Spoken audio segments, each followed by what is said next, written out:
Nearly the new year, nearly 2023, and that will really be the start of the Unai Emery era at Aston Villa. How do we think we're going to do as we come up against Tottenham Hotspur on New Year's Day? Have a listen here, a talk of the Trinity.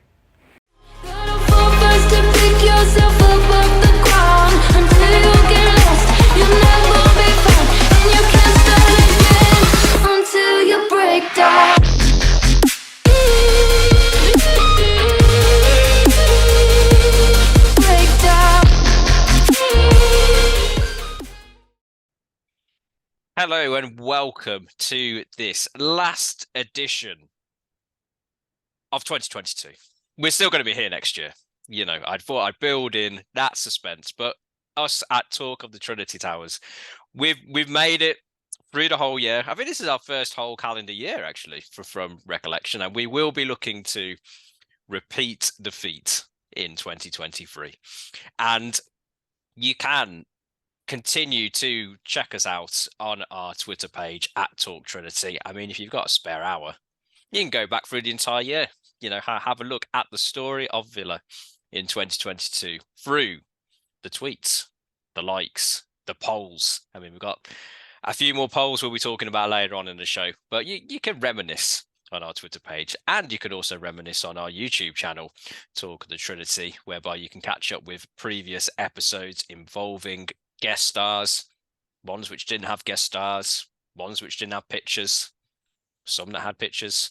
So you've got a full smorgasbord of potential delights on our YouTube channel. And I didn't even have any cheese at Christmas, so that was just a random word in my vocabulary. And not so random YouTube. I've just said YouTube, but not so random audio providers that you can just check out our dulcet tones on Apple, Amazon, Spotify, Google. We're on FanHub. Will we turn up some other places in 2023? Time will tell. We will see. But speaking of places, that Villa turned up. They turned up on Boxing Day. They managed to avoid, every strike that's been going on in terms of public transportation and all that. But they were there ready at 5:30 for the visit of Liverpool. Villa 1, Liverpool 3. Although I say Villa were ready for the visit of Liverpool, were they, in your view, Will, in terms of that first half, that first 20 minutes performance? Or were we caught a bit like we were just overindulged on Christmas Day and we were just trying to shake off that excess turkey that we'd had on Christmas? I think that that to start off with, we've obviously loaded up on celebrations and we're buzzing off our tits type of a thing. You know, we created a few chances. Ollie Watkins with a diving header at the back post when maybe with a bit more confidence he'd have gone with his right or his left. But it was a fantastic pass from Alexander-Arnold to Andy Robertson to pre-assist the goal that gave them the opener. But I don't really think that we did too much wrong to start off with. It was more the fact of quality little bits of play from Liverpool cut us open. We started towards the end of the first half. We seemed to tire a bit and we seemed to take our foot off the gas a little. Second half, we came out rip-roaring again. You know, He got the Lucasade down their throats, told them to get out there, told them to go and do what it was that they needed to do. We obviously had the goal disallowed, which was a fantastic finish from Watkins. The header, which when you hear from a lot of the pundits, was harder than any of the other chances he had to take. Fantastic goal. He likes scoring against Liverpool. It's 5 now. But that third goal really killed the game. And for me, the one, as positive as things are, and I do believe there are a lot of positives there, we created a hell of a lot of chances against one of the best teams in the league, a team that's going to be challenging for the FA Cup, the Champions League places as well. And has probably got their eye on, the top 2, if not the top 1, which they should be looking at. for us to be able to take a very, very good Liverpool team, and you could say it was a full strength Liverpool team, really, with the players that they had on the pitch, to create that many chances and to feel that we could have drawn against them is a positive, and that's a good thing to come out of the Emery era, even though he's tasted his first defeat. And it was quite positive as well to see him so frustrated at the fact that we didn't get anything out of the game as well, which is what you want from the managers. You want the managers to believe that we have done well enough to get something. What about you? Did you think that we deserved to get anything out of the game, or do you think that the score was fair? However, we put in a good display against Liverpool. Can you hold your head high the next time you're seeing your pissed up Liverpool mates? Well, I mean, it was a game where you could throw about 14 football cliches, of which a few that spring to mind is football isn't about fairness in terms of you don't always get what you deserve, in terms of the best team doesn't always win, which is why why we carry on watching football, I guess, because you never do quite know in terms of, if it was just as simple as who's got the best players, then, well, you just, that supercomputer that turns up on a slow news day on the tabloid websites, you just tee those numbers up, or you key them, whichever's easier for you, and then you just press enter, and then you're like, well, yep, season's over, let's wait till August and do it all again, Football Manager style. But I think in terms of, I don't think this is a Christmas thing, but imagine if it was kind of a Christmas thing where you got like half a glass or something, and then depending what mood you're in, either the packaging said it was half empty or it said it was half full. Also depending on how much you like the recipient.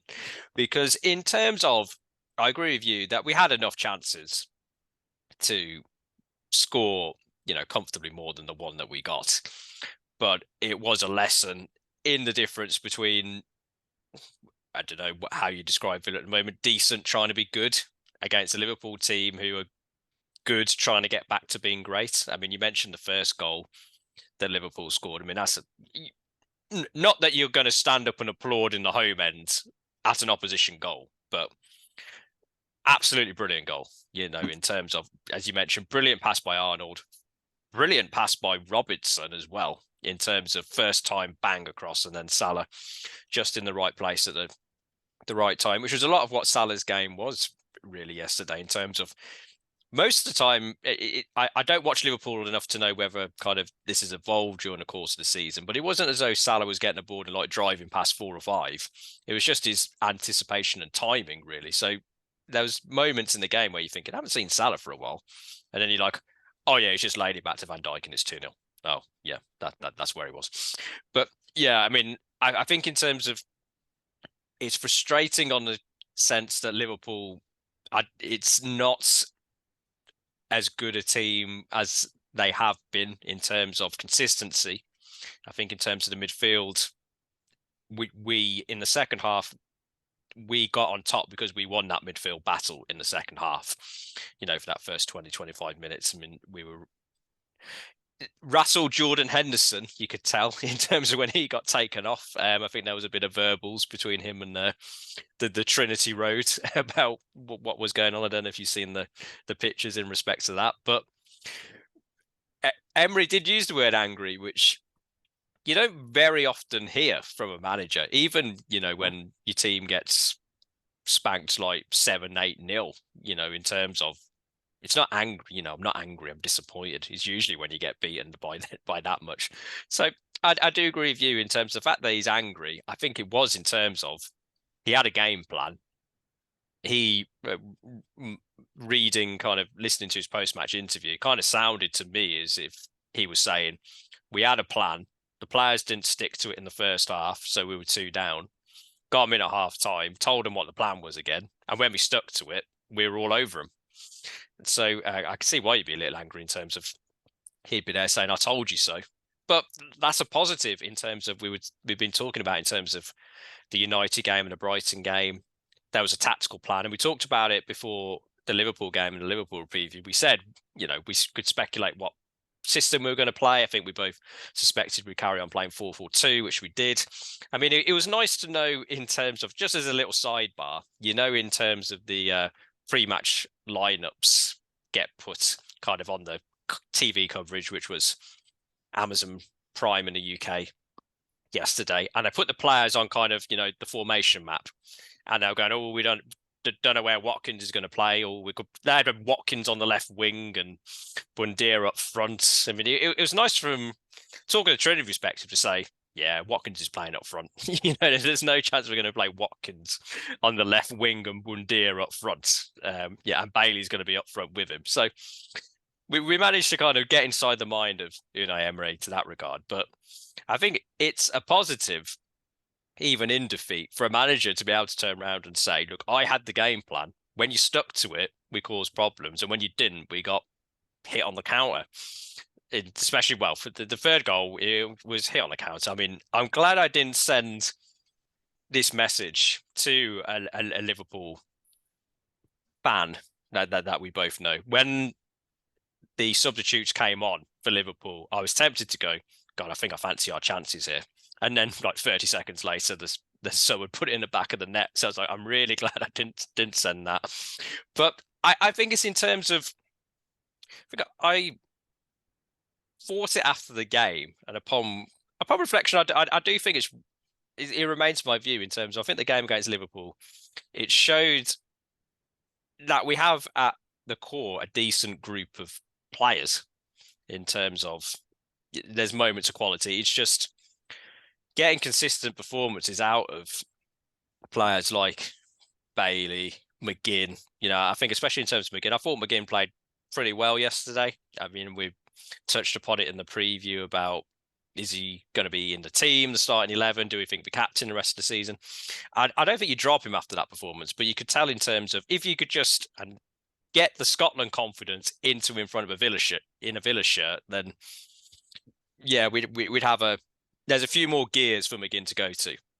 It was quite surprising to hear with McGinn, and I think you're spot on, because McGinn's looked stronger the last few games that he's played, hasn't he? And you could see yesterday he was floating between that right wing role and also then at times pushing up alongside Watkins. It seemed like him and Bailey were swapping a little bit in the second half. But it's surprising that, he hasn't scored a competitive goal for a year. And in that time, he scored 4 for Scotland. No. So what is he doing at Scotland that he's not doing for Villa? And I don't mean putting the ball in the back of the net being the answer. Is that because of the position he's playing? He plays very much a number 10 role, doesn't he, for Scotland? And no. I don't watch Scotland enough to say that it's a free role. It could be a number 10 that Gerrard played behind Michael Owen for Liverpool when they went 4-4-1-1, and he was very much a Teddy Sheringham type of player. Do you think that going forward with John McGinn, and being John McGinn's biggest fan, the head of his fan club, yep, do you think that he should be playing out wide on the wing, or do you think that he needs to move back into the centre to see the best of our captain-elect? To be honest, I think in terms of kind of touching back on the Emre tactical point, I think when he came in, and we've had this debate about, is he going to be in the team or not? If you're going to say McGinn's going to be in the team and he's going to be playing on the wing, then I think most people would have gone, don't be stupid. That's another crazy talk of the Trinity poll you've kind of put on there, saying right wing, what craziness is going on there? But it as you say, it has worked in terms of he looks like he has been contributing more, it's looking stronger in the Emre games. In answer to your question, would I play him in the centre? If we're going to carry on playing 4-4-2 for the time being, I probably wouldn't. I don't think he quite fits. But the exception, we can make the potential exceptions in terms of, I think Kamara, when he's fit, and hopefully he stays fit, one of the first names on the team sheet currently, so he's got that defensive midfield role sorted. I thought he played pretty well yesterday. You can make an argument. I'd certainly say he was one of our top 3 players. You can make an argument that he was our man of the match. But regardless of where you put him in the rank order, he played really well. I think in terms of Dougie Luiz, it was a throwback performance, not in a good way. In terms of especially that first half, pretty poor passing, poor anticipation. I think there was a couple of tackles he missed as well. I think he got better in the second half. But I think in terms of we've got players with ability there, but in terms of if the aim of the board is to get top 6, which I think you got to say next season is the earliest realistically that you could get there. I mean, obviously you wouldn't turn it down if we got there this season. I think top half, you take after the start that we've had. But one of those positions whereby you'd say if we're going to be a top 6 side, we need to improve is centre midfield in terms of somebody alongside Kamara, if we're playing a 2 in midfield. And in terms of Dougie Luiz, I mean, there was the talk in the summer transfer window that he was going to go. We were concerned about the contracts being up this summer. And, we'll come on to expiring contracts later on in the podcast. He signed a new deal. There's part of me, a knee-jerk watching that first half performance is there's been talk in January about clubs still being interested in Doug Luiz. Whether you take the money for him, if somebody comes along and says, I'll give you 30 million for him, you can make cases both ways. But where that links to McGinn is the only way I can see McGinn going in the centre is if we sell Luiz. And if we sell Luiz, I think we get somebody else to play in the centre. So I think in terms of McGinn in the centre, in the short term at least, would rely upon us changing our tactical shape to 3 in midfield or 5 in midfield, depending on which variant you want to look at. But it's positive in terms of where McGinn was a couple of months ago, in terms of, I think there are a few more fans on his back than there are now. So, going in the right direction, wherever that ends up. And I do think in terms of just centre midfield, I mentioned we need an upgrade. Centre back, I mean, I know Carlos was brought in to be that upgrade and unfortunately got injured. So we do have, if he can get back up to full fitness, we do have one centre back who can go in there. I think moments like yesterday demonstrate we need that step up at the back. It's not necessarily our centre backs are terrible, rubbish and can't play in the Premier League. It's just in terms of those split moments, those split decisions, that difference in the game. If you're looking at top 6, as I said, I think the board are, we need upgrading at centre back. And then you mentioned Ollie Watkins centre forward.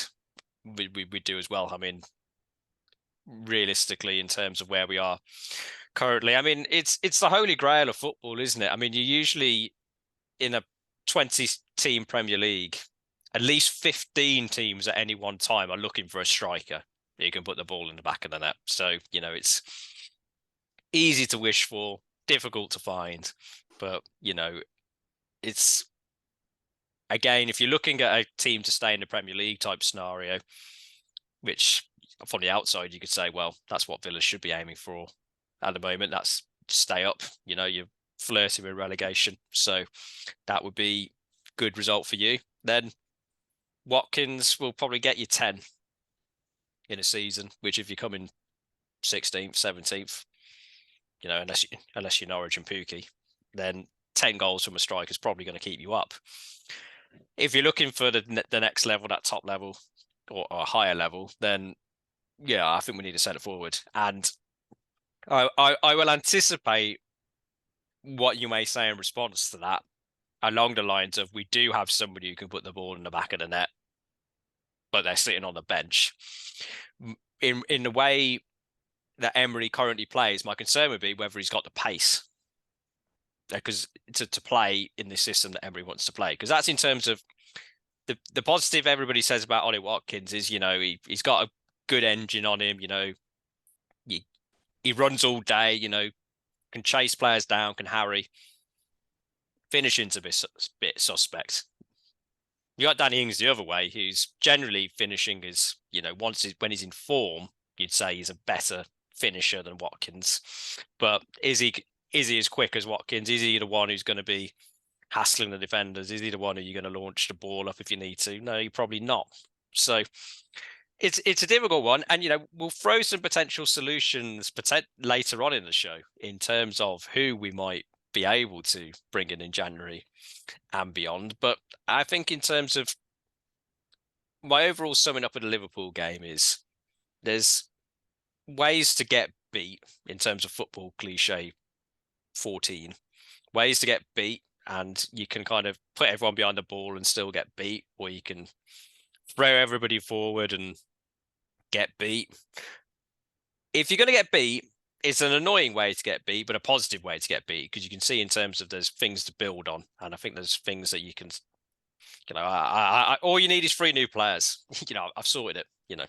Completed Villa, but I think it demonstrates that the team isn't as bad as what was shown under Gerrard.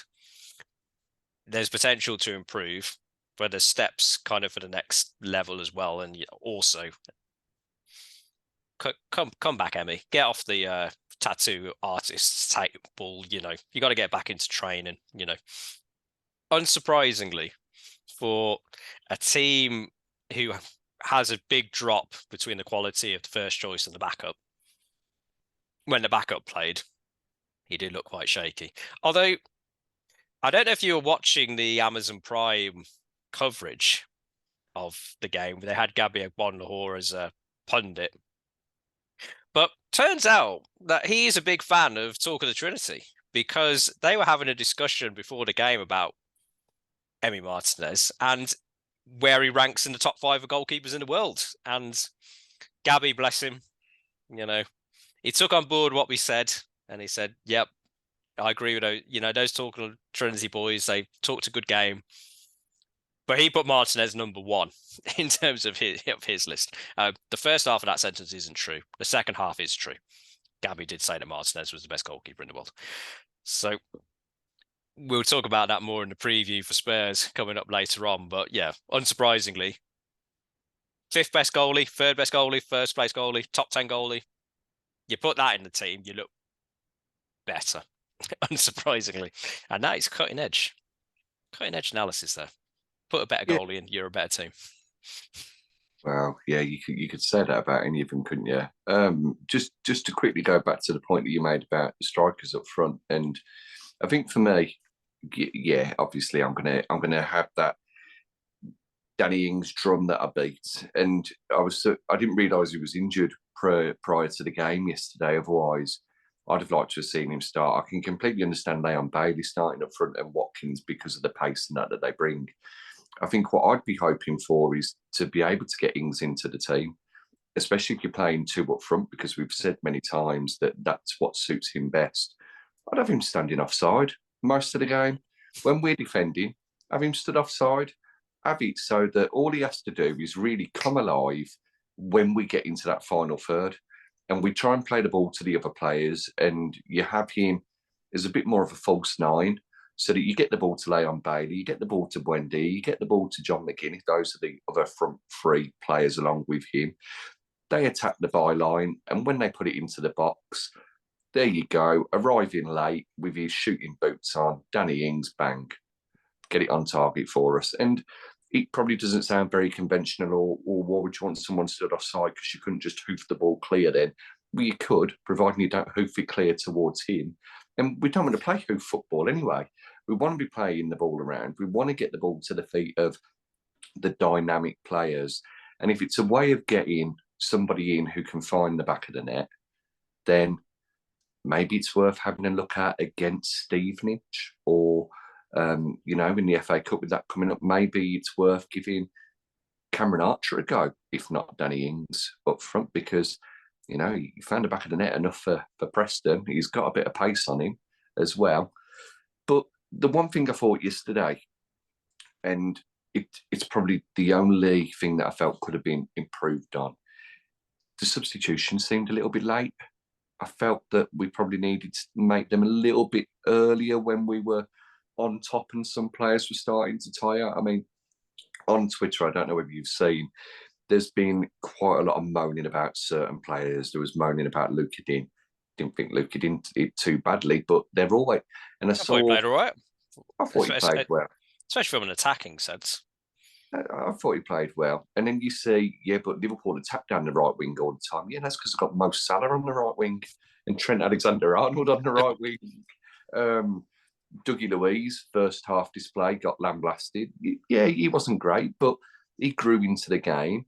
Buendia didn't look interested. He's better when he comes off the bench. Buendia went running for the ball. He was searching for the ball like a child searches for where's Wally. Yep. You know, he wanted it. I thought everybody put a shift in. I was surprised that Matty Cash didn't start. I didn't see any of the pre-match stuff because I literally got in right in time for kickoff. But the subs just seemed a little bit late for me. I think I'd have liked to have seen us just before Liverpool scored when they made all of their substitutions, before that Football Manager regen made it 3-1. I'd have liked us to have brought Ings on then. I probably would have taken McGinn off as well as McGinn was playing. I probably would have taken him off at that point and put Bailey out on the wing and had Watkins and Ings up front. Then Donker would have come on that little bit sooner as well and partnered Booba in the middle. That's the only thing. But apart from that, yeah, if you're going to lose, you want to go down trying. Yeah, I mean, I'd say the thing with the substitutions, well, by the time we made them, it was too late in terms of the game was over. But I can understand the logic in terms of you might not necessarily agree with it, but in terms of we were the better team in the second half until Liverpool scored, really. And I can see the argument for, okay, we've got the momentum. You don't want to change the balance, keep it going.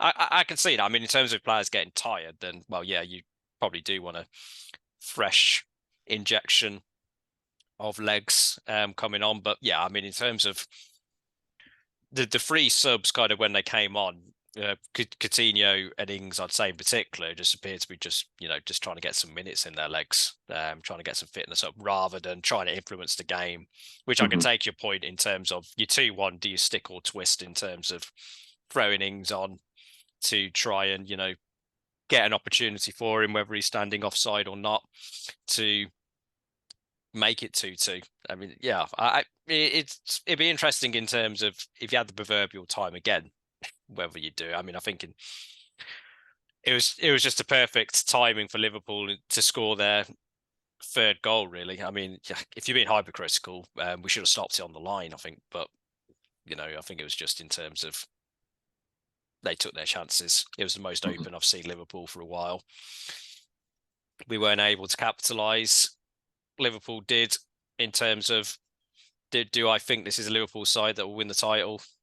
No, but that's not exactly, an outrageous statement to make on the basis they didn't win it last season and Man City have got a cheat code up front. But I mean, what you're saying about not making the changes because we're playing well makes perfect sense. And to an extent, I agree with it, to an extent. But I think that there's making all three substitutions in one go, which happened, and it was too late when it happened, and making one change that little bit earlier where you think, okay, well, look, we're getting the ball into the box here. We are getting chances. So let's bring Danny on and let's see if he can put the ball in the back of the net. And if he can only do 15 or 20 minutes, he can get us a goal and we need to take him off again. So be it. We're back in the game anyway. The same with Coutinho. Coutinho apparently has said that he has shown that he wants to be a big player for the Villa, and Emery wants him to be a big player as well. If there's any team that he's got a point to prove against, it's going to be Liverpool. Get him on then as well. Maybe bring on Ings, then bring on Coutinho, and then the Dendoncker substitution comes on when you've made it 2-2 and you've got back into the game. It doesn't have to be 3 substitutions with 10 minutes left. If you get what I'm saying, I can understand his thinking. I just felt that one substitution a bit sooner when we were on top and we needed someone who could get a shot on target, or at least trouble Alisson, because John McGinn had that good chance with the header. It was a shame for him. I don't think he probably didn't have a shout. to tell him that he had a bit of time, and he did his best. He got it on target, but you'd hope. Technically, he did, yeah. Yeah, well, he did. To be fair, he ran into it, got his head on it, he attacked the ball well. Whereas maybe if that's someone else, maybe if that's Leon Bailey running onto it, maybe if that's Danny Ings, Ollie Watkins, Philip Coutinho running onto it with a little bit more composure in the penalty box, maybe it's 2-2. Who knows? We won't know. But yeah, well. I haven't got anything else to say about the Liverpool game. We lost 3-1. It was a shame because we did all right, Yeah, I think it was a positive performance overall. And in terms of Liverpool, we mentioned that their sub, who most people hadn't heard of, came off the bench to score. If you believe the press rumours of time recording, which is the day after the Liverpool game, they have gone and signed Cody Gakpo of PSV. They didn't have enough strikers, Liverpool. They needed to get some more. So that's what they've done. But not to be outdone by our friends at Liverpool. It is coming up to the January transfer window. Of course, that then does mean speculation season starts up again in earnest, and especially in the build up to January the 1st. We have put a few polls up on Twitter over the last couple of days in terms of some potential targets for January or for the end of the season in terms of the free transfers. What names have we been linked of in the Twitterverse then, Will? I was hoping you were going to say what polls have we put up, because I was going to say Matty Cash and Jan Bednarek and leave it at that. It's a solid set of polls there, to be fair. Well, we put on there today, it was early today, and we closed it off before we came on air. And it was for defenders, midfielders and strikers, because we've been linked with a few players today. And players that we've been linked with, which I'm sure we'll go on to a little bit more in a little while. Alex Moreno, 29-year-old left back from Real Betis, someone that Unai Emery knows from his time in La Liga. And also, can't remember the lad's first name, but Truffet, a 21-year-old fullback from France to compete with Luca Din. Another player that we've been linked with today, whether you believe the rumours, but a Premier League striker.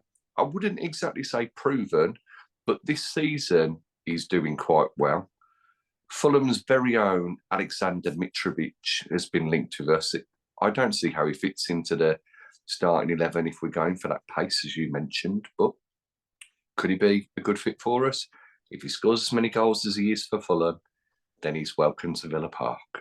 But going back to those polls, so I had a little look at players who were going to be on a free transfer at the end of the season. I tried to look at some of the bigger names, though there is one tongue-in-cheek name for the defenders. And would you go after those players now? And if so, who would it be that you went after?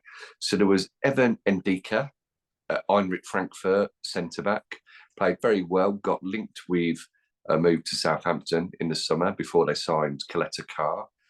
Rafael Guerrero, someone we've mentioned on the podcast previously as a left-back solution, Borussia Dortmund's very own left-back there.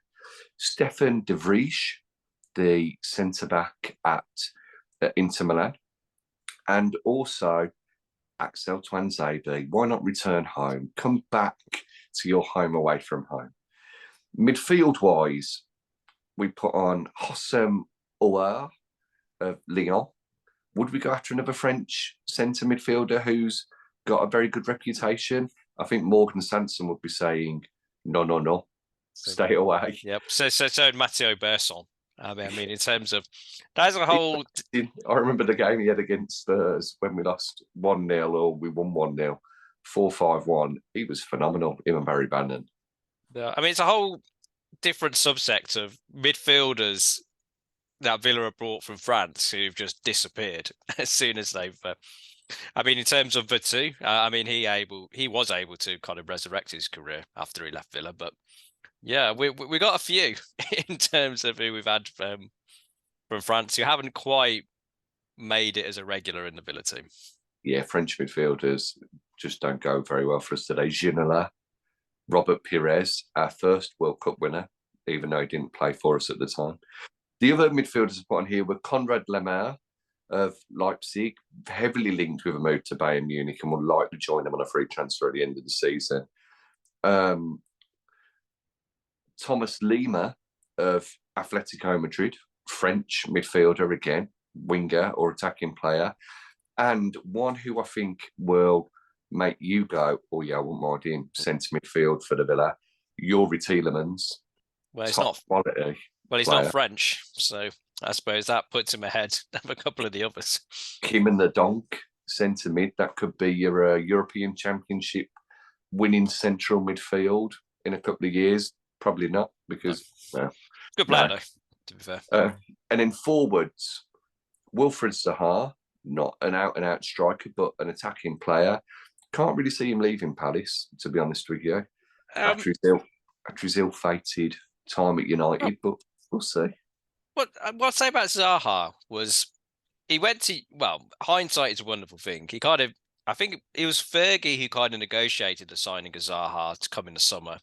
And then that was the summer Fergie left, from recollection, the David Moyes era, which is never a good era to be a part of when you look back at history from a Man United perspective, or Sunderland. They're probably not a huge fan of Moyes either, but never quite really worked for him at United for various reasons. There was, when he went back to Palace and kind of hit the ground running again, there was a couple of seasons where he was linked with teams like Spurs, but Palace just said, here's your contract that you signed. We're not selling.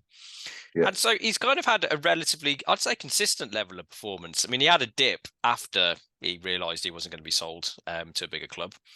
And he's been regularly consistent for the last couple of seasons, having another decent season again this season. I'd say it depends on who comes in for him, because in terms of, I think this is a club who are going to be linked with decent players in the Premier League who can step up a level, but probably aren't Champions League quality.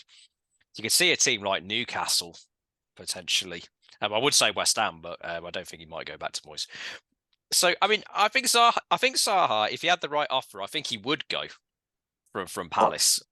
Maybe in Arsenal. I mean, he's been linked with Arsenal before. Whether they'd need him with Saka and Martinelli. Yeah, I think the time's passed for Arsenal. I mean, that's what I think in terms of, you're looking at the top tier, I suppose, a Man City, Arsenal, Liverpool, Spurs. I don't think even Spurs kind of now. I do think in terms of if he was going to leave, it is kind of that next level of which you hope Villa will gate crash if we kind of come into the top half of the table this season. But I would have him personally at Villa. I think he's demonstrating he can still do a job in the Premier League. I mean, he's kind of plays a bit more centrally nowadays, but you know, after we had the great purge of wingers over the summer, anybody who gives us the option to play out wide, even if it's not necessarily their first choice, you'll be looking closely at potentially to bring in just for variation, if nothing else, or especially if we're going to be playing 4-4-2 moving forward. A few other players along with him that I put out were Marcus Thuram, of course, who've been linked with the Borussia Mönchengladbach forward since before the World Cup, and he played pretty decently in that final. He was a bit of a powerhouse going forward. Memphis Depay, Barcelona player, not wanted by Barcelona, thought that they would sell him for 2 million or on a free transfer at the moment, but nobody wants him just yet. I'd take him at the Villa. I know he didn't have the greatest of spells at Man United, but I think a lot of that was how he was managed, because he did very well at Lyon and also at Barcelona last season. Yeah. And then the fourth one, and interestingly, especially after you mentioned the gluttony of forwards that Liverpool have got, a player who I see potentially leaving in the summer, whether it suit our system, I don't know, but Roberto Firmino drops in, can allow the wingers to get forward, you know, could do that false nine role quite well. But so I put those out. The top votes that we got for each that people would hope to see were Stefan de Vrij as a centre-back. So you'd imagine that would be alongside Diego Carlos. Personally, I'd prefer to see Pau Torres. You know, I think we've mentioned him many times. Whether he comes to the Villa at the moment, I don't know. No, it's a big if. But yeah, I suppose that's the difference between somebody on a free transfer and somebody north of 30 million, which you'd expect for Torres. But yeah, I mean, I'd say in terms of that game of top trumps, you would put Torres on top. Well, when you look at the players that we managed to attract in the summer, when it comes to Kamara and Carlos, it shows that we have got that pull. And maybe it's a Premier League thing because of the money that there is on offer. Yep. But with Unai Emery there as well, an elite manager, someone who's worked with Pau before, you'd hope that that would swing things in our favour. Youri Tielemans was the top vote for the central midfield, for the central midfielder, which is no surprise. The strikers were quite close. There was a mention from somebody else, Jonathan David, who's fantastically fast forward for Lille. But the winner of that one was Marcus Thuram. And I'll be honest with you, that one surprised me a little bit. I thought it'd be Zaha that won that one, really. I mean, Zaha and Bailey is your wingers if we could get them in. And then two strikers in the middle. Zaha, of course, is captain at Palace. He's a little bit of what Jack Grealish was for us in his final run that he is for Palace, isn't he? You know, that captain, the hometown boy. Yeah. Best player as well in terms of that. You never know. Maybe in the summer we'll make a cheeky bid to bring back Jack, and then we don't have to worry about the captaincy anymore because it just automatically goes back to him. But if we were to bring those three players in the winter, De Vrij, Tielemans, Thuram, would you be happy? Would you be thinking, oh, hang on, that 8th place finish that I said at the start of the season, that's back on the cards again? Or would you be thinking, no, I'd rather have, you know, Timuri Kitsbaya, Mustafa Salafu, and Barry the three-legged dog?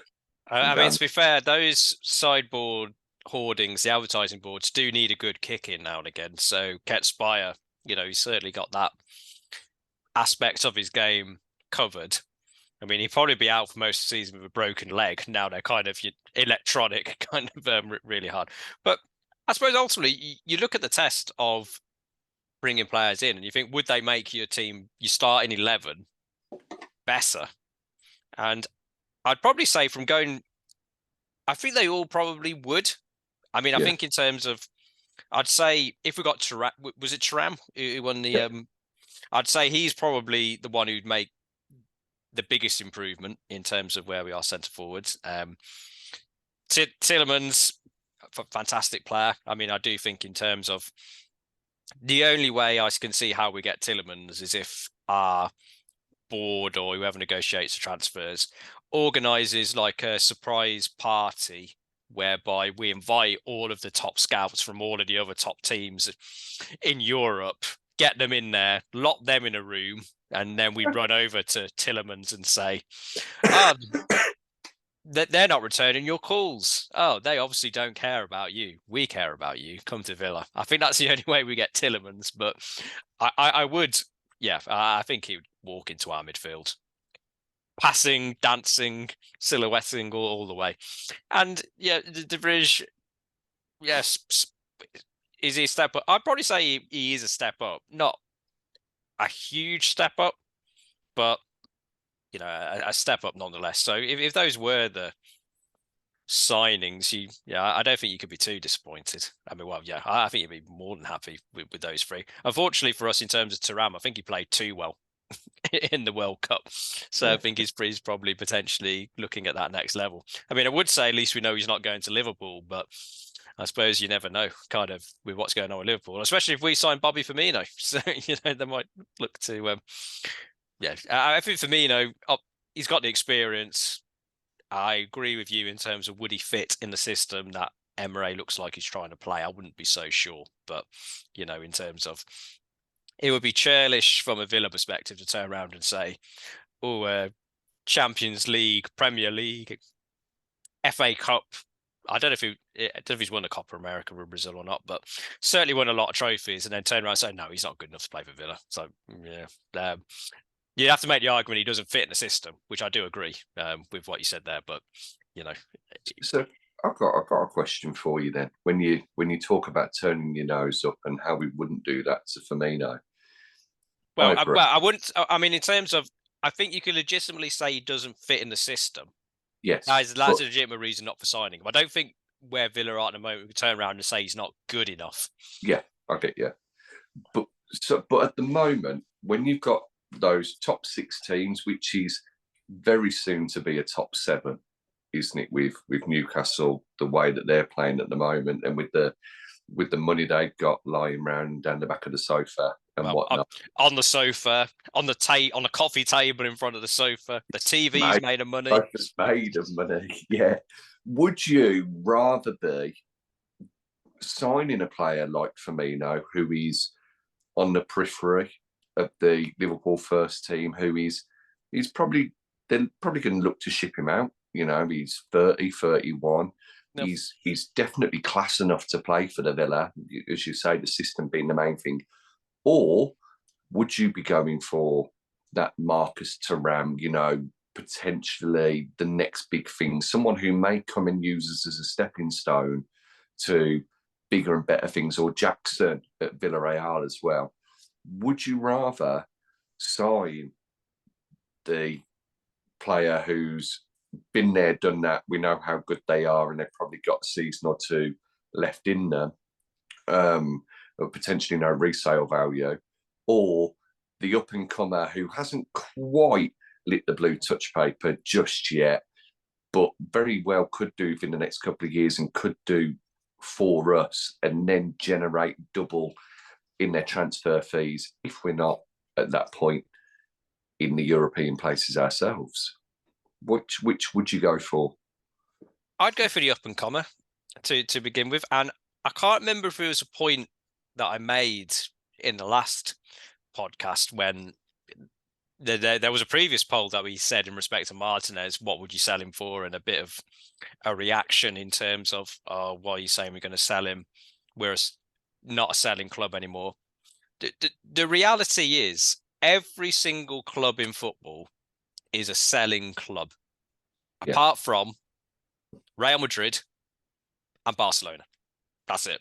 They're in terms of, I mean, the number of players who might want to leave your club to go somewhere else increases the lower down the pyramid you are.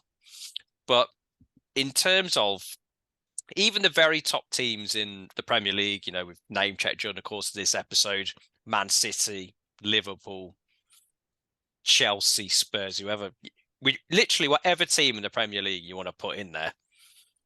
I would say pretty much all of the, players from that. If Kevin De Bruyne said, you know, in terms of, if you asked him, would he want to play for Barcelona? Would he want to play for Real Madrid, whichever preference he has?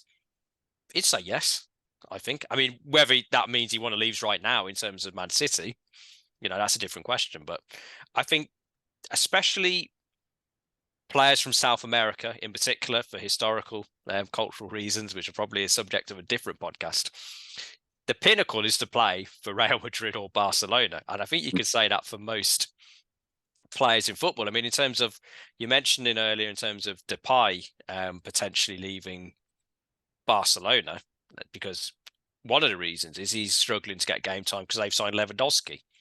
Lewandowski played for Bayern, who you'd say in terms of one of the top clubs in Europe by Bayern Munich. You know, they've won perennial Champions Leagues. You know, they're usually contending there and thereabouts.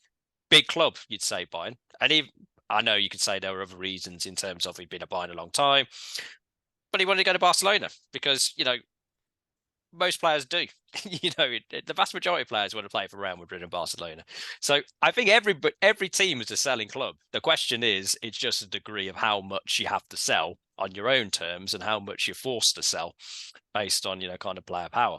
So I don't think that means you should not try and sign younger players thinking, oh yeah, they might go off in a few years. Because ultimately part of football is the romance of thinking, yeah, just that. I mean, you know, I was saying in terms of Liverpool preview, with 3 players too short, part of the romance of football is, yeah, just get this couple of players in and then suddenly, you know, we're going to be a great team, we're going to start winning stuff. So you're always trying to chase that pot of gold.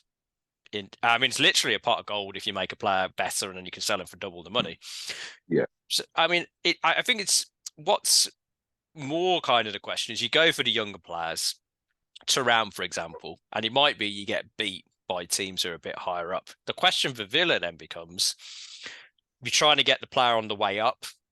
Kamara is great. We were able to get a player on the way up in terms of Kamara, great example. We catch them on the way up and hold on until we've got to let go.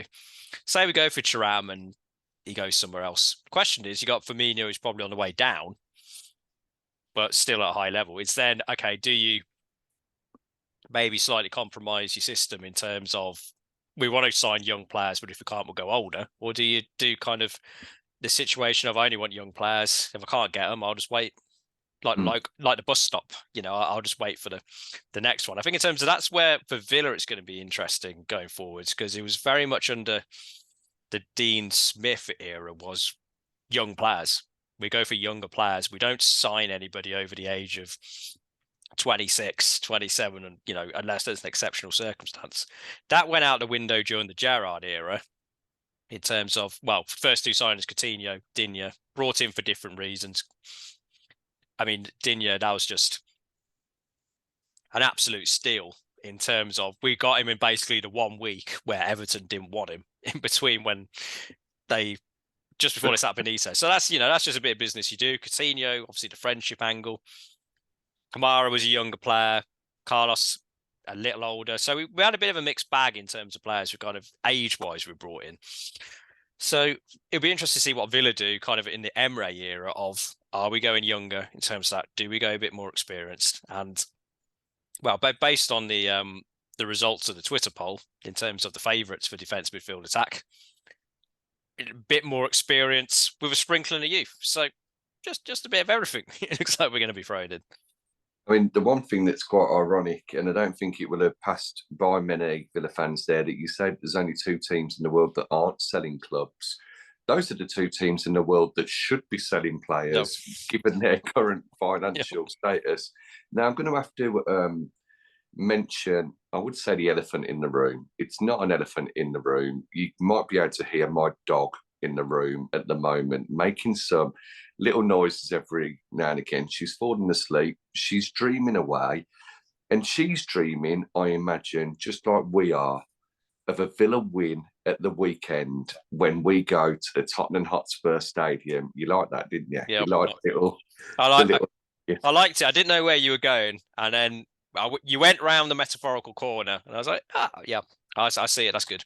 What can I say? I know that you normally do those, so I thought I'd throw one out there. But Tottenham got them at the weekend. Obviously, they drew on their return back to the Premier League, the return of proper football, when they came from 2-0 down against Brentford, and that will have done a massive positive lift. And they nearly won it at the end with Harry Kane hitting the crossbar late on. Of course, Hugo Lloris wasn't in goal. Instead, they had Fraser Forster in goal, and you could say he could have done a bit better with the goals conceded. Yep. But looking at Tottenham, and I thought I'd do a bit of research. I'll metaphorically and literally lay back and let you divulge your research. I'm a little bit surprised at this, to be honest with you. So Spurs at the moment are fourth in the table. I didn't think that Spurs were fourth in the table at all. Out of the 16 games they've played, they've won 9, which is very, very good record, and it's a record that you want to be in the top 4, isn't it? They've drawn 3, they've lost 4, and they've got 30 points. So they're nearly safe from relegation. They're 10 to 11 points off that. Yep. However, when you look at that lost 4, you start to think, and whilst you think at first that's not bad, 4 defeats in 16 games, it's a quarter of the games, but it's not bad.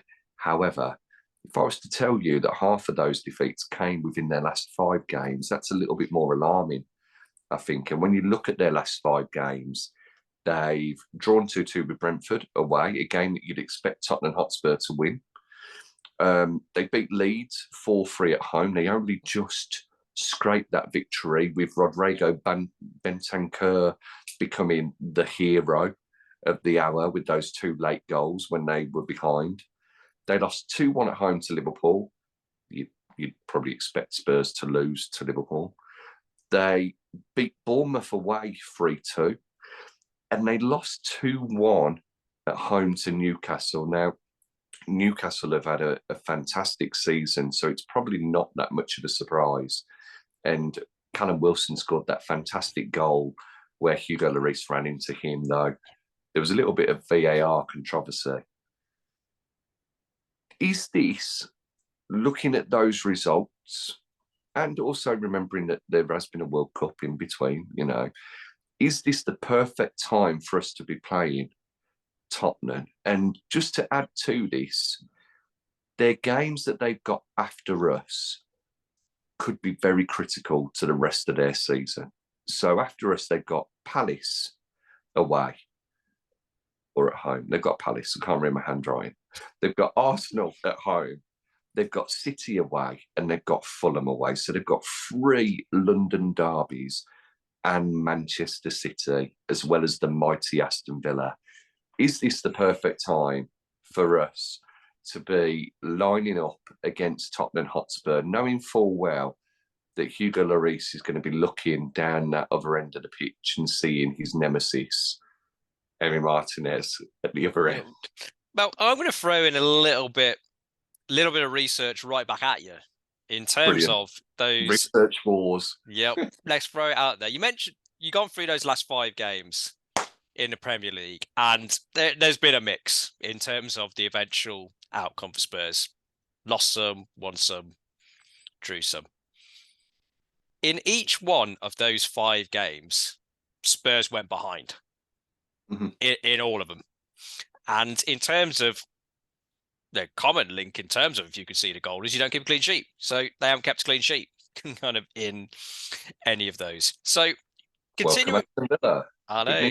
Clean sheet. Yeah, so continuing your theme of glass half full, glass half empty, you either look in terms of they can overcome adversity, because in terms of those games where they could see the first goal, they got a point against Brentford, they got the 3 points against Spurs, they got the 3 points against Bournemouth. And then they lost the other 2. So in terms of, I think it's probably still not great for Villa now, but I think in terms of, was it last season or the season before, or maybe even both?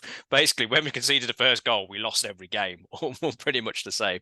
So they've got that kind of ability to know that they can kind of bounce back. The flipping going in terms of is it a good time to play them is they're defensively a bit all over the place currently. I think Lloris coming back does not help us, because you mentioned in terms of the nemesis up the other end of the pitch, you expected Martinez to play for Villa.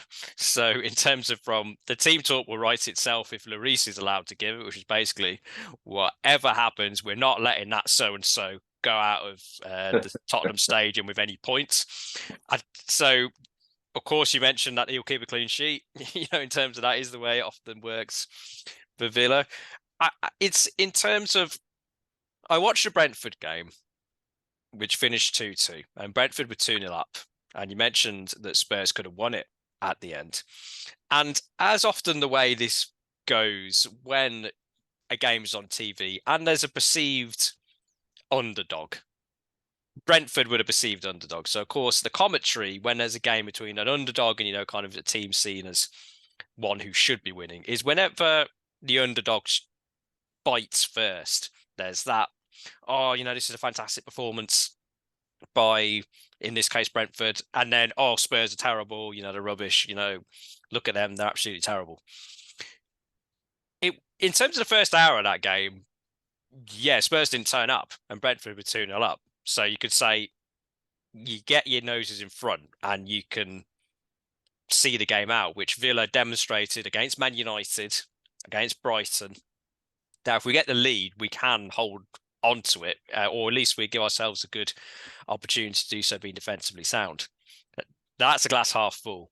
The glass half empty is in terms of, there was all this narrative, everybody needs a narrative, don't they, about Harry Kane, he's going to forget how to play football because he missed a penalty in the World Cup, and that, he's going to be terrible and he's not going to be able to do anything ever again. Scored, set up the second, could have scored the third. So newsflash, player who was good at football is still good at football. And in terms of their because the quality that they have in terms of some of the players you mentioned going through that roundabout, Son, he's obviously went to the World Cup, got a little bit of time off. Attacking wise, they're doing just fine. I mean, the flip of them not being able to keep a clean sheet is that they got to score at least 2 every game to get a win, and they have largely been. I mean, against Newcastle and Liverpool, they scored and lost 2-1 in both those games. So they know how to get on the score sheet. And you put that in terms of we're not keeping clean sheets. I mean, in terms of defensively, we are kind of being able to hold on to a lead. That's the plus. The negative is we're not in terms of Emre's games in charge, we haven't kept a clean sheet yet. So that's a work in progress in terms of that. So you've put all that in the mix, and we'll come on to the predictions in the moment. But yeah, there's a lot going on in there, and I think in terms of the quality that Spurs have, even though their results have been inconsistent, it is if you give Harry Kane one chance unless it's a penalty, if you give him one chance, he's too soon. He's 9 times out of 10 he's going to put it in the back of the net because he's a quality player, and he's just one of a few. So you mentioned it, they got big games coming up, Spurs. I mean, in terms of they're probably there thinking maybe the opposite to us. They're thinking, God, if only we could tighten up at the back, then we'd be even higher than 4th in the league. Whereas we're thinking, God, if we can only put it in the back of the net.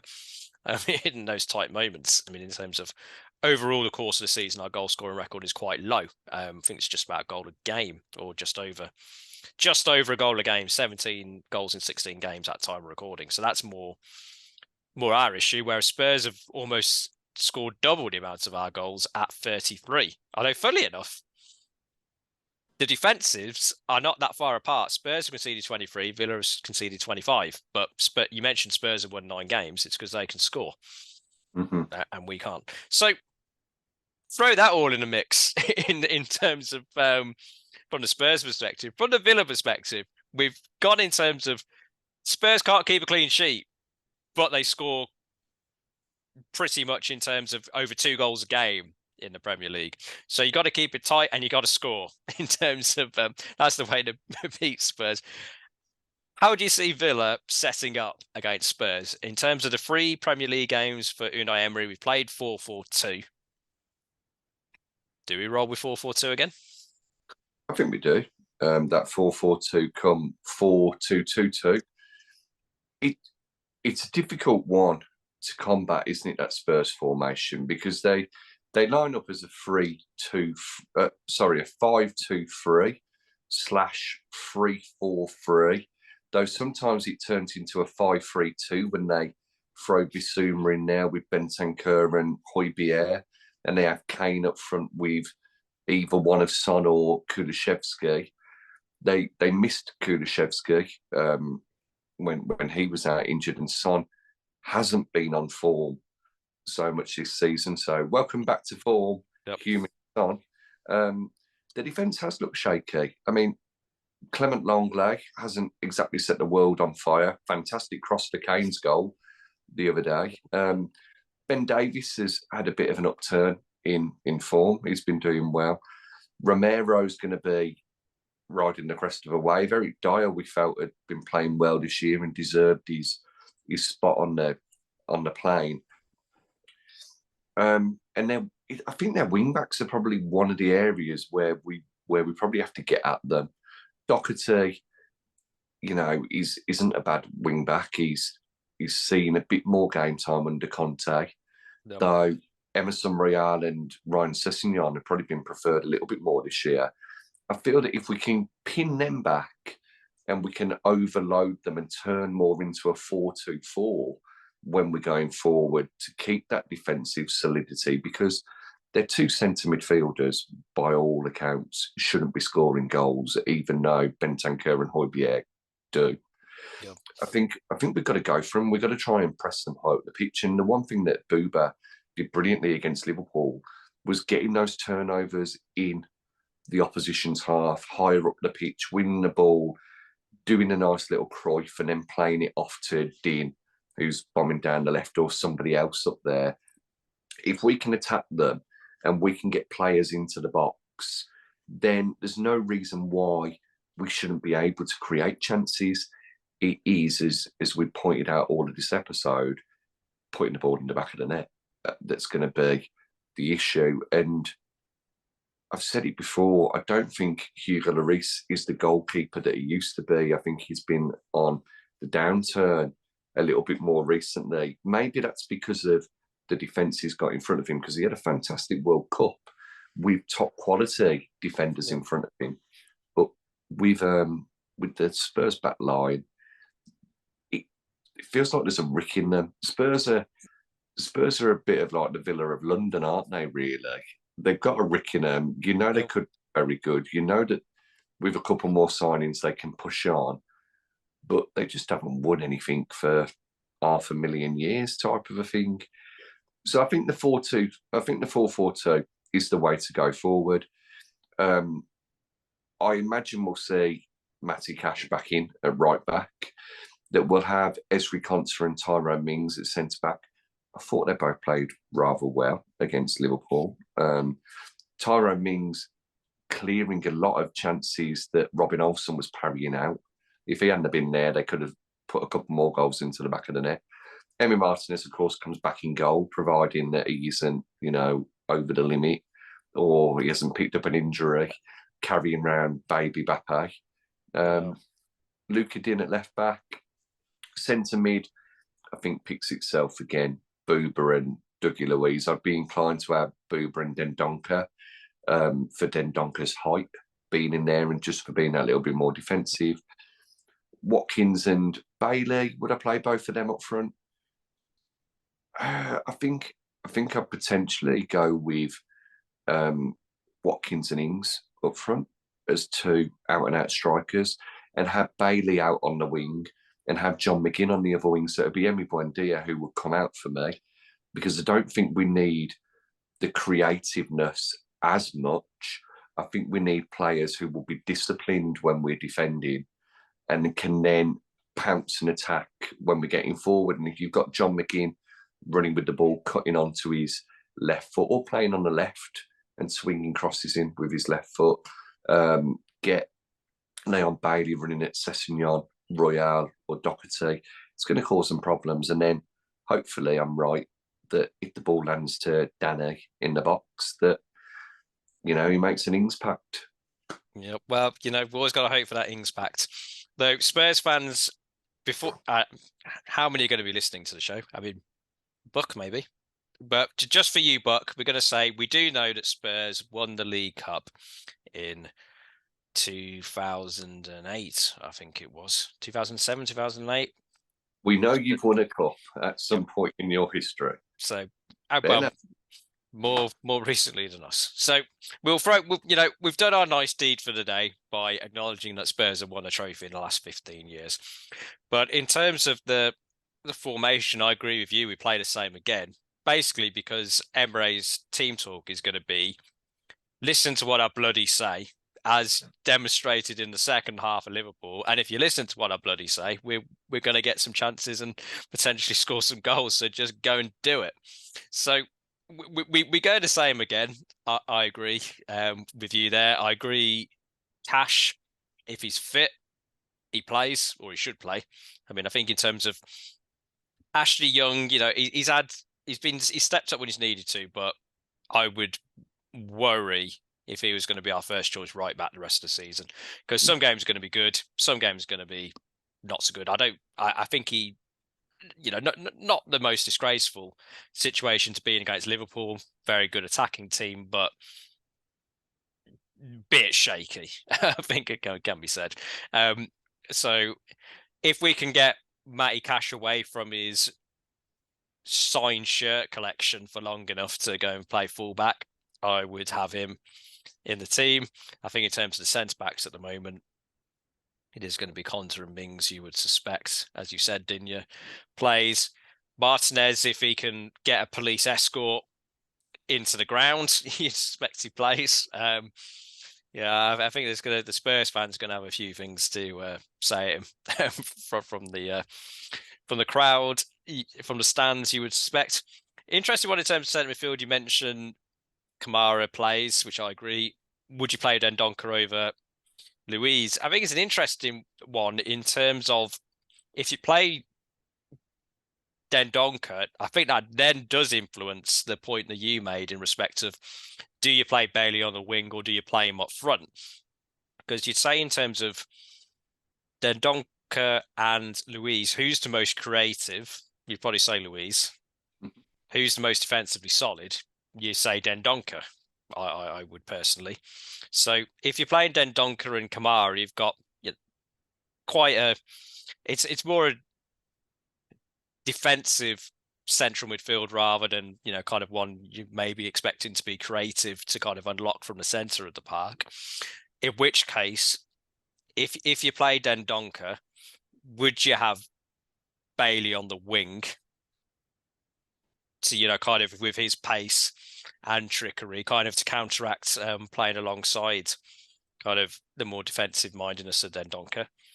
And then if you play Louise, do you keep Bundir and the team a bit more defensively minded, kind of to slip in when Louise plays? I mean, it's a interesting question because you look in terms of who Spurs may play in centre midfield. Is Højbjerg played against Brentford and scored? Bentancur has played in there. It was Bissouma played against Brentford. So in terms of injuries, who you put in there. And then you play Bailey on the wing, then you have got Watkins and Ings up front. And McGinn, you'd suspect, will keep his place on the right wing. Yeah. Do you think the team selection goes as simple as that in terms of it depends who you play centre midfield? Or for you, is it regardless of who you play in centre midfield, you're playing Ings and Watkins up front? There's elements of that who you play centre mid, but for me, it's about putting the ball in the back of the net. And if we can get 3 players on who can put the ball into the back of the net, such as Bailey, Ings, and Watkins, then that should be the way forward. It gives you one extra person on the pitch to score.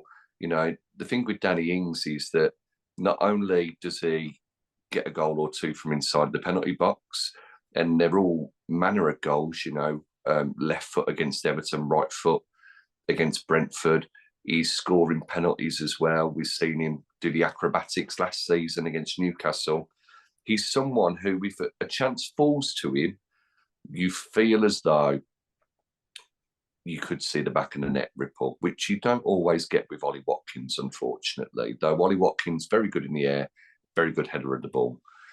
So for me, it's having those 3 on, and then just making sure that we are defensively stable enough as well to balance that out. And in many ways, it's doing something that Tottenham are used to, or would have been used to under Jose Mourinho, when they used to play that 4-2-3-1, and they'd have 4 defenders, 2 defensive midfielders, so 6 defensive players on the pitch, and 4 attacking players, and say to the 4 attacking players, well, go on, you just go down that end and go and create as much as you can and put the ball in the back of the net. That's what we need to be doing. And I think if you can get John McGinn, as I say, in there as well, and having the license to roam and to pop up in places like he did and like he does for Scotland, then you never know. We might see that next John McGinn goal a little bit sooner than we were hoping. Let's say final question before we get on to the eagerly anticipated predictions. And you mentioned in terms of keeping it defensively solid. Do you think if we play Leon Bailey on the wing, that is defensively disciplined enough to be able to do what you anticipate will be just as important as getting forward? We're keeping an eye on the wing back, which we're expecting Spurs to play. Probably Doherty, you would suspect, on the right hand side. He played against Brentford on Tuesday. Was it Tuesday? Monday. Yeah, played against Brentford. Do you think Bailey can do that job? Or do you play somebody like Bundir, who's a bit more tenacious? Because on the other flank, You can see if you got McGinn against Perisic, who you'd expect to play wing back. Yeah, that's going to be that's going to be a tussle. you'd expect in terms of that side of the field. Would you trust Bailey to play on the wing in this game? I'd put Bailey on the right wing in this game, and I'd have McGinn on the left wing. I'd have McGinn against Doherty and Bailey against Perisic, just because I think Bailey prefers to cut in from the right, and McGinn, you play anywhere that you want him to play for the Villa. I do trust Bailey because I think that if he gets back and doubles up with Matty Cash, we can then use their pace to hopefully get in behind Perisic and open up that right-hand side of the pitch. We've seen Bailey before, if you remember, against Chelsea last year when we undeservedly lost 3-0 at Stamford Bridge, and he was getting the ball in the corner, doing his little tricks, nutmegging Marcus Alonso and then trying to get round him. He shows that he will get back and he will put the shift in. And I think that with this newfound confidence and this newfound trust in him that he's seeing from Unai Emery and before him from Aaron Danks, that he realises that to be playing every week, he's got to do the bits of the job that he probably doesn't want to do, but that we know that he can do. He's a physical player as well, you know. He's no stranger to barging people off the ball and trying to win it back. So I think that we'll see the best version of Leon Bailey between now and the end of the season. And that will be both putting in a defensive shift and an attacking shift. And it won't be long before we see him move out onto the wing anyway, when we bring a new striker in January.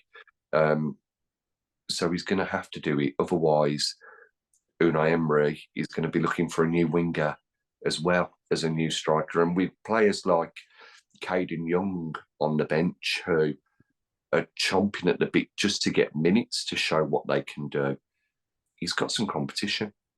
No, I mean, if he stays fit, you'd expect Young to start against Stevenage.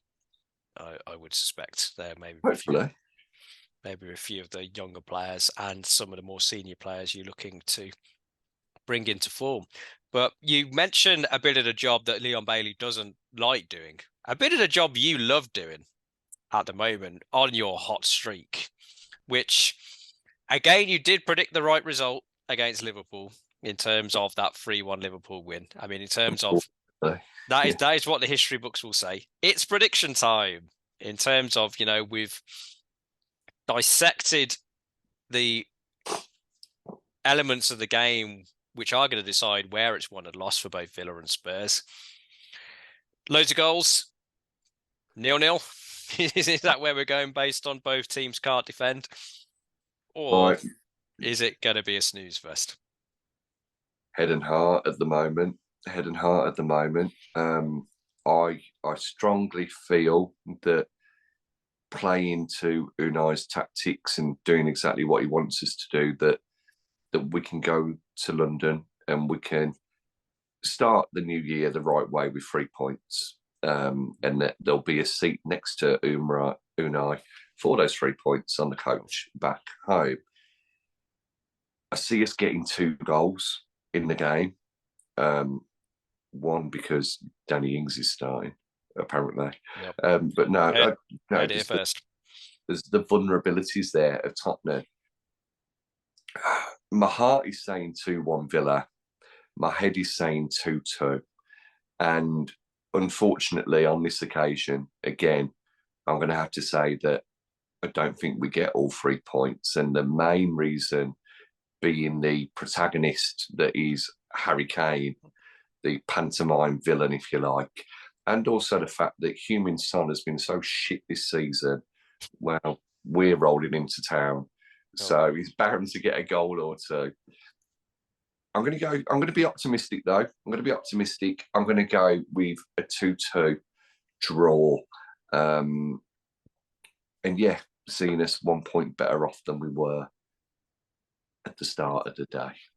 No, I mean, in terms of where I am, we're in similar, you know, like is it a Venn diagram where you got the 2 circles and then there's the bit in the middle where people match. There is an element of symmetry in terms of my prediction to yours, because I think Spurs are going to score 2 as well. And for me, it was in terms of my head and heart, is whether I think Villa are going to score 2 or 1. Mm-hmm. And I'm going to go with their head as well. And I think I'm going to go for 2-1 Spurs. I think it will follow a similar pattern to the Liverpool game in terms of I think we'll have chances.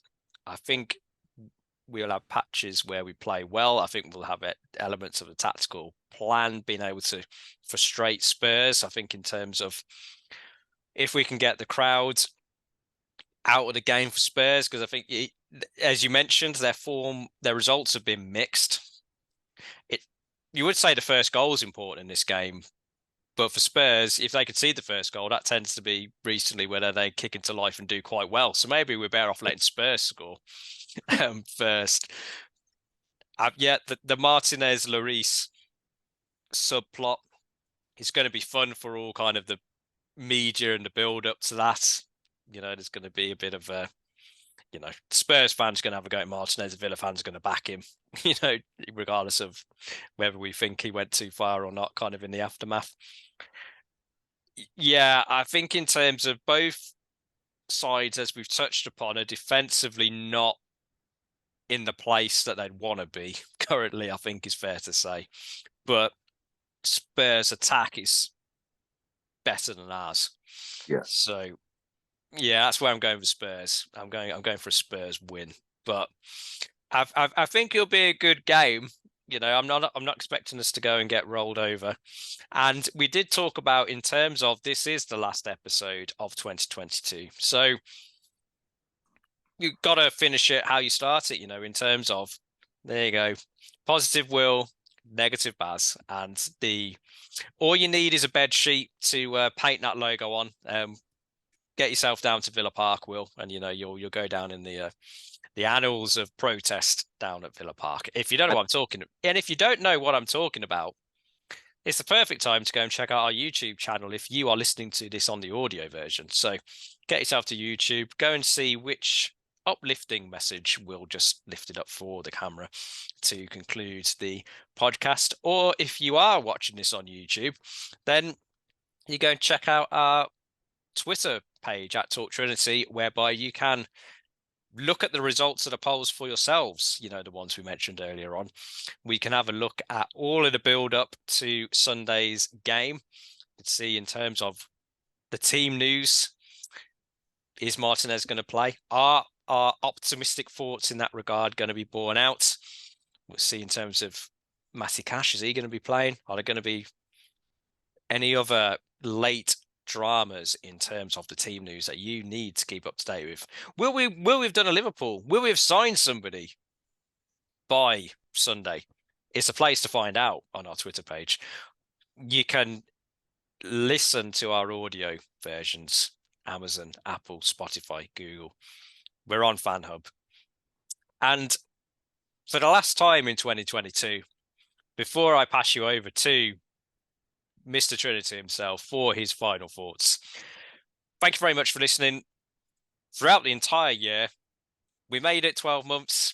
It's been a roller coaster ride in the Talk of the Trinity studios. Never mind what's been going on at Villa Park and at the away grounds where we played as well. There's been some highs, there's been some lows.